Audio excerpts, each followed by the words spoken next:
আমি তামান্না বলছি, কুমিল্লা চান্দিনা থানার থেকে। আচ্ছা, তামান্না কেমন আছেন আপনি? ভালো আছেন তামান্না? হ্যাঁ, ভালো আছি মোটামুটি একটু। আচ্ছা, মোটামুটি একটু ভালো আছেন, ঠিক আছে। তামান্না, আপনার দেশের বাড়ি কোথায়? কুমিল্লায়? হ্যাঁ হ্যাঁ, কুমিল্লা আমার দেশের বাড়ি কোন জায়গায় কুমিল্লা। থাকেন এখন আপনি বর্তমানে তামান্না? এখন চান্দিনা থানা আছে। আচ্ছা, তো কে কে আছে আপনার ফ্যামিলিতে তামান্না? বাবা মা ভাই বোন আছে কেউ? আমার ফ্যামিলিতে আমার মা আছে, বাবা বিয়া কইরা গেছে গা, আর আচ্ছা ছোট একটা ভাই আছে, আর আমি আছি। আচ্ছা, খুবই ছোট্ট একটা ফ্যামিলি। তো তামান্না, আপনি কি করেন এখন আপনি বর্তমানে?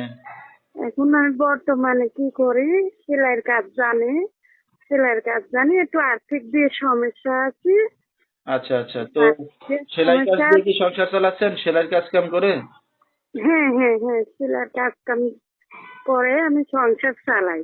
আচ্ছা, তো যদি তামান্না ভালো আপনার একটা। বিয়ে শাদী হয়েছে কিনা? না না, বিয়ের সাথে হই নাই। এখন ভবিষ্যতে চিন্তা ভাবনা আছে, আমি একটা ভালো মন মানুষ চাই আমার পাশে থাকতে সারা জীবন। আমি এরকম একটা ভালো মনের মানুষ চাই, যে আচ্ছা, আমার পাশে থাকতে। তো এমন একটা মানুষ পাইলে কি এখন বিয়ে শাদী করবেন? হ্যাঁ হ্যাঁ, এমন একটা মানুষ পাইলে আমি বিয়ের সাথে করতে রাজি আছি। আচ্ছা, তো দর্শক ভাইরা আপনার সাথে কিভাবে যোগাযোগ করবে এখন? এই দর্শক ভাইয়েরা আপনার কাছ থেকে নাম্বারটা নিতে পারবে।